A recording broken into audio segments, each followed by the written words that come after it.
Hi there. Welcome to this tutorial series on contributing to Ivy. In this video, which is a very short video, we're just going to be going through how to make the most of the YouTube videos, and specifically how to make sure to check the description and the information for corrections. Unfortunately, in YouTube, it's no longer possible to add captions to the video once they've been uploaded, and to save me continually re-uploading videos when there's small minor details to add, I'm just putting these corrections in the description. Doesn't really need a video in itself, but to make sure this point is crystal clear, I'm making a very short video for this. So I'll quickly just show you. Let's go onto the website, to Ivy's website. Let's then go onto the YouTube, and then let's take an example. This video, unfortunately there's ads that we have to watch.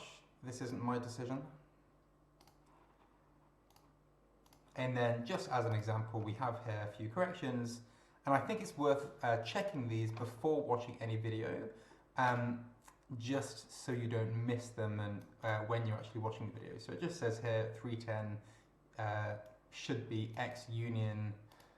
I mean, just example here, instead of X ivy.array, it should be this 414. Again, this is actually what I'm saying. The explanation is slightly wrong. So it's just good to bear these in mind, particularly if then you realize that the video is in contradiction with other documents and so on. Just please check these corrections.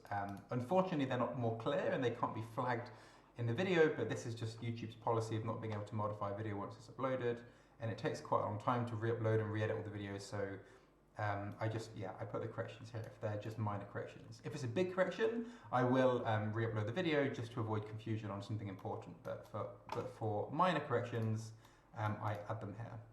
Okay, I just thought that was worth putting as the very first video, just in case I add corrections to any other videos. This is really the first thing to know. But yeah, thank you very much for watching, and I'll see you in the next video. Bye for now.